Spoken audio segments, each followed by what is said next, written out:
Did you know that in the past year alone, door-to-door immigration raids have increased by over 40% across the United States? That's right, families are being targeted in their own homes, often without warning in the early hours of the morning. One knock at the door and everything changes. But why now? What's really behind this sudden surge? Is it just about national security, or is there something more going on? Some say it's about politics, others blame new technology, and a few even believe it's a form of silent retaliation. The truth is, there are powerful forces at play, and most people have no idea how deep it goes. In this video, we'll reveal 10 surprising reasons why these raids are increasing, and trust me, number 10 might make you question everything. So don't go anywhere. This is something every family needs to hear. Number 1. Stricter immigration policies. One of the main reasons behind the rise in door-to-door immigration raids is the tightening of immigration policies, and it's happening faster than most people realize. In recent years, the definition of a deportable immigrant has expanded.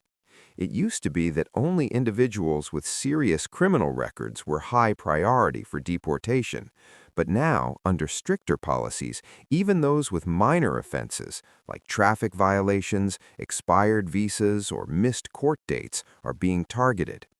That means someone who's lived peacefully in the U.S. for 10 or 20 years, working, raising kids, paying taxes, could suddenly become a target because of a small mistake from years ago.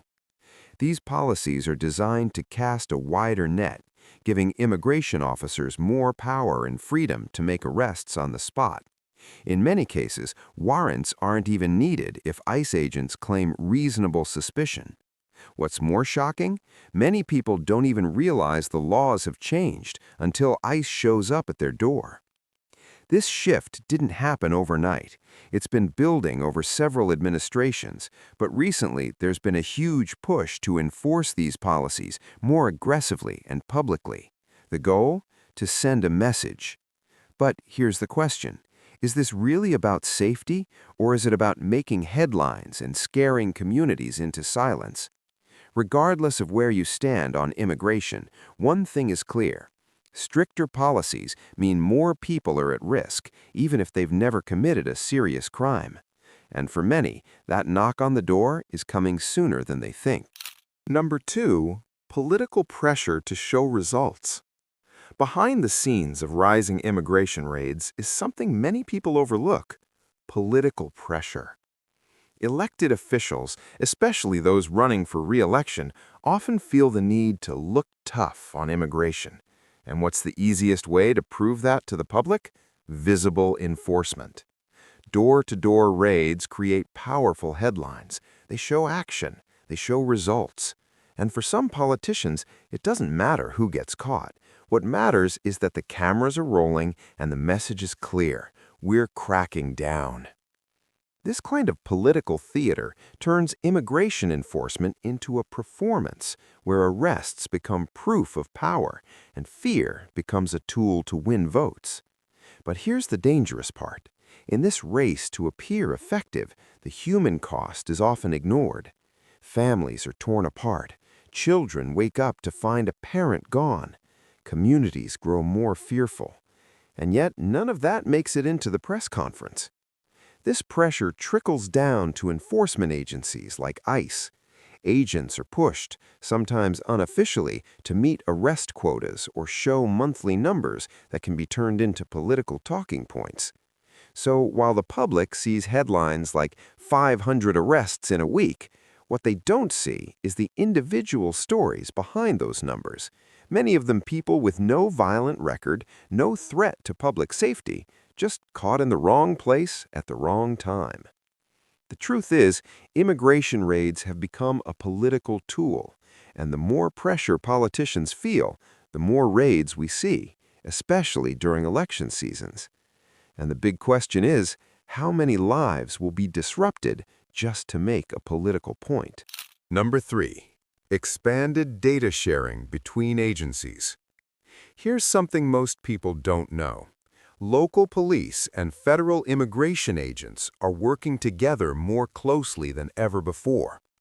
Through a growing number of data sharing agreements, local law enforcement now automatically shares arrest records, fingerprints, and personal information with federal agencies like ICE, even for minor violations. That means if someone is pulled over for a broken taillight, gets arrested for an unpaid ticket, or ends up in jail overnight for a small mistake, their information is instantly sent to ICE's database. And once it's there, it can trigger an investigation, surveillance, or even a home raid. It doesn't stop with police records.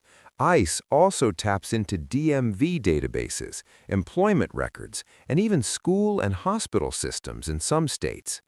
In some cases, immigrants are tracked using data they gave to the government voluntarily, thinking it was safe. So what changed? Over the last decade, programs like Secure Communities and 287G have blurred the lines between local policing and federal immigration enforcement. In some areas, local officers are now trained to act like ICE agents, even though immigration law isn't their specialty. This creates a system where one simple interaction with local authorities, something that would normally be no big deal, can now lead to deportation proceedings. It also creates confusion. Many immigrants trust their local police, not realizing that their information might be used against them later.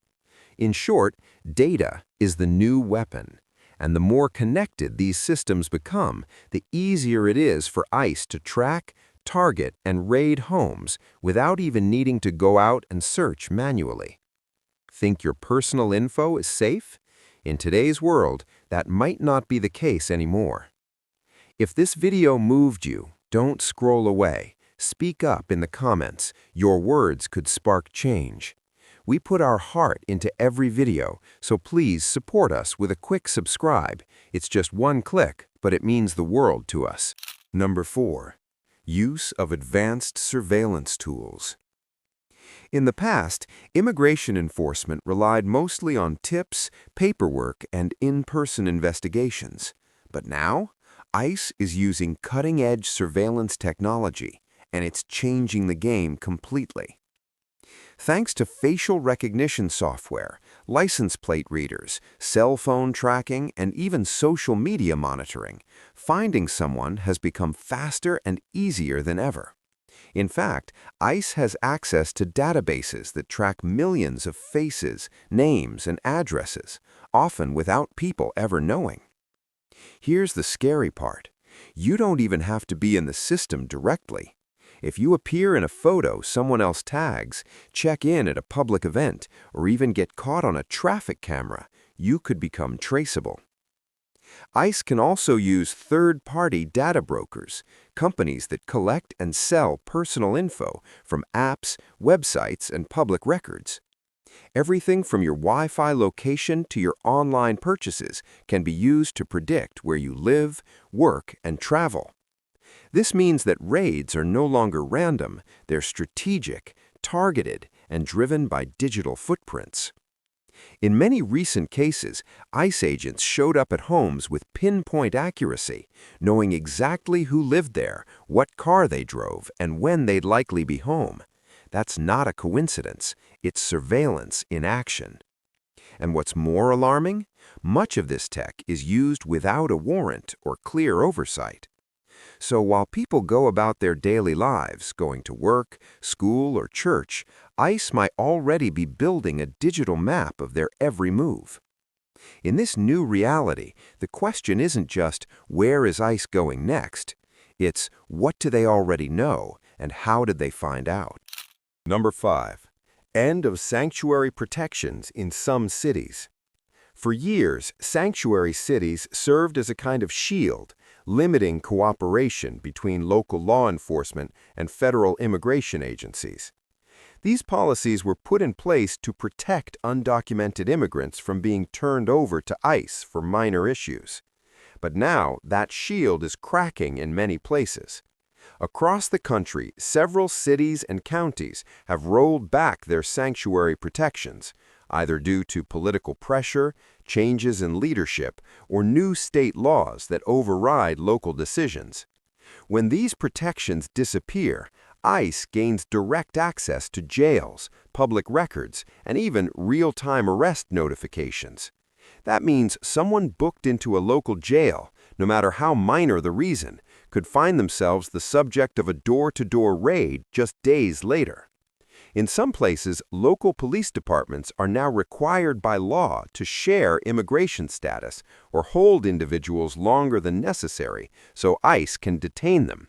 This creates a direct pipeline from local enforcement to deportation. It also creates fear and confusion. Immigrant families who once trusted their city to offer some protection are now finding out, sometimes too late, that those protections no longer exist. The shift is often quiet. Policies change behind closed doors. One day you're safe, the next day ICE is knocking because your city is no longer a sanctuary. And here's the deeper concern. When sanctuary policies disappear, it sends a message. It tells immigrant communities, you're not welcome here. For many, this isn't just a policy shift, it's a warning sign. A sign that the last line of local protection is vanishing, and raids will likely increase as a result. So ask yourself, is your city still a sanctuary, or has that safety net already been removed without you knowing? Number 6. Quotas and arrest targets within ICE. You might assume that immigration raids only happen when there's a serious legal reason. But what if we told you that some raids happen just to meet a number? Inside agencies like ICE, there's growing pressure to meet unofficial quotas, a certain number of arrests per month. While the government denies having formal arrest quotas, former ICE agents and insiders have revealed that there's a strong expectation to keep the numbers high. It's a performance-driven system. More arrests mean more funding, more praise from leadership, and sometimes even job security. So instead of focusing only on high-risk or dangerous individuals, ICE agents often go after whoever is easiest to detain. That includes people with no criminal history, those with old immigration cases, or even individuals whose only violation is being here without papers. Think of it this way. If your job depends on numbers, not justice, who are you more likely to target? The person who's easy to find and won't fight back. This push for numbers has led to sudden sweeps, mass home raids, and arrests in places like workplaces, parking lots, or even near schools, all to keep those arrest stats high. It turns human lives into check marks on a spreadsheet. Worse, this pressure can cause ICE to cut corners, bypassing legal protections, using vague warrants, or intimidating families who don't know their rights. At the end of the day, these aren't just operations. They're often quota-driven hunts designed to boost statistics, not necessarily to protect the public. And the result? More raids, more fear, and more innocent people caught in the middle. So next time you hear about a successful ICE raid, ask yourself, was it about safety or just meeting a monthly target? Number 7. Focus on deterrence by fear. One of the most chilling reasons behind the rise in immigration raids isn't about law enforcement. It's about sending a message. The goal? Deterrence through fear. Instead of just targeting individuals with serious legal issues, ICE is increasingly carrying out high-profile, aggressive raids designed to shock communities into silence. The idea is simple. The more people see homes being raided, families being separated, and neighbors being detained, the less likely they are to come forward, speak up, or even leave their homes. It's psychological warfare. For many undocumented families, the constant fear of a knock at the door is enough to stop them from going to work, attending school events, or even seeking medical help. And that's not by accident. These raids are meant to create a climate of fear, not just to remove individuals, but to intimidate entire communities. It's a strategy used to discourage future immigration, making the U.S. seem too dangerous or unstable to risk coming to. But the people who suffer the most are the ones already here.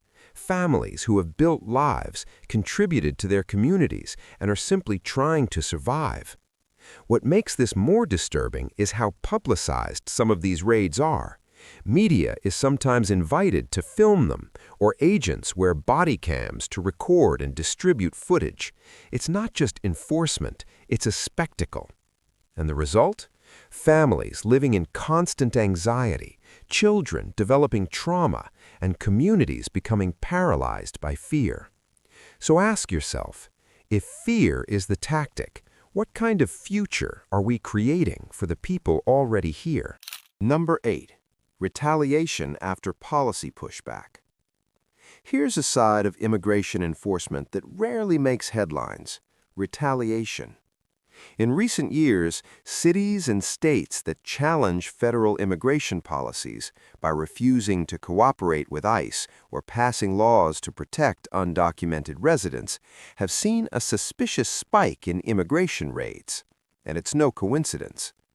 When local leaders speak out against federal immigration crackdowns, it can trigger a response from higher authorities, often in the form of increased ICE presence. It's a way of sending a clear, intimidating message: don't defy us or we'll make an example out of your city. This has happened in places like California, New York, and Chicago, where bold statements in support of immigrant rights were followed by sweeping raids, sometimes within days. It's not just political disagreement, it's power play enforcement. ICE won't say this directly, of course, but whistleblowers and watchdog organizations have revealed internal memos and leaked emails that strongly suggest targeting strategies shift after public resistance. The result? Entire communities are punished for the actions of their local governments. Think about that. Families and workers who've done nothing wrong become targets simply because their mayor or city council stood up to Washington. This kind of retaliatory enforcement doesn't just hurt immigrants, it sends a dangerous message to all local leaders. Support immigrant rights, and your city might become the next target. So, while some cities fight to protect their residents, others might stay silent out of fear. It's more than enforcement, it's intimidation through policy.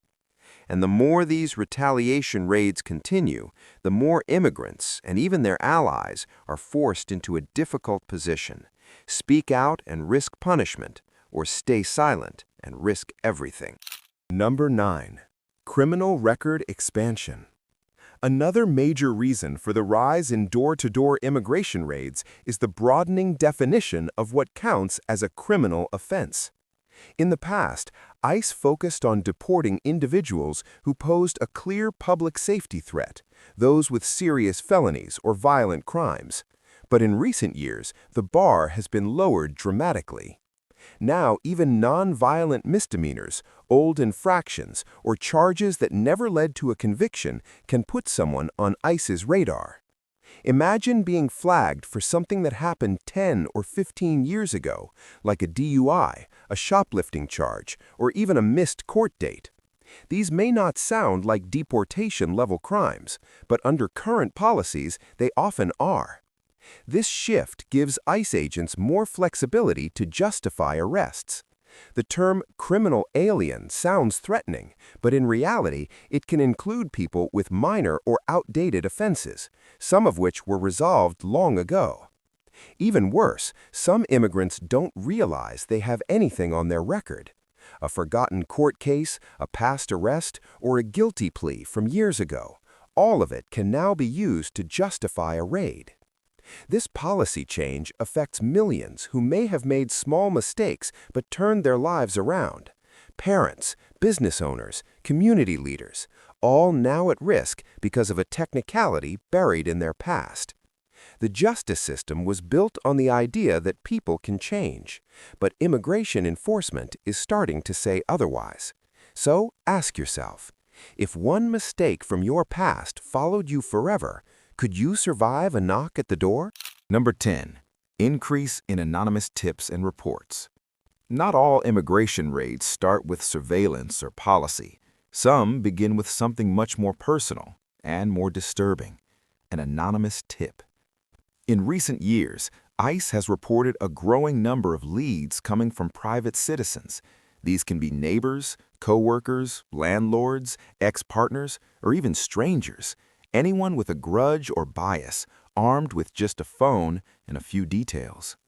And here's the unsettling truth: ICE can act on those tips, even if they're unverified or based on suspicion alone. This means people are being raided, detained, and sometimes deported based on someone else's word, without evidence, investigation, or due process. Why is this happening more now? Part of it is cultural. Over the past few years, we've seen rising tension around immigration, fueled by political rhetoric, fear, and even hate. That tension leads some people to feel justified in reporting others, regardless of the truth. Workplace disputes, neighborhood arguments, or simple misunderstandings can now turn into life-altering ICE visits.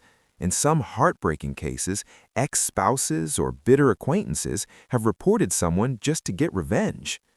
This environment turns communities into surveillance zones where trust is replaced with suspicion. Even worse, many immigrants begin to live in complete silence, afraid to speak, connect, or even be seen because they never know who might be watching. This isn't just enforcement, it's social targeting, and it's creating a culture where fear can come from any direction, even the people next door. So ask yourself, if anyone could report you and ICE might believe them, how safe would you feel in your own home? Conclusion, 200 words. As we've seen, the surge in door-to-door immigration raids isn't just a result of chance, it's the outcome of layered systems, political agendas, and shifting enforcement strategies.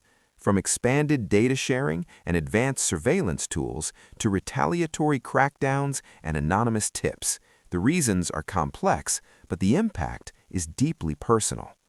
For millions of undocumented immigrants, and even those with legal status, a simple knock at the door can now change everything. These raids aren't just about laws or borders. They touch on the core of human dignity, family, and freedom. People are living in fear, not because they've done something wrong, but because the system is now designed to find and remove them any way it can. But here's the truth. Understanding the problem is the first step to fighting it. The more we talk about it, the harder it becomes to ignore.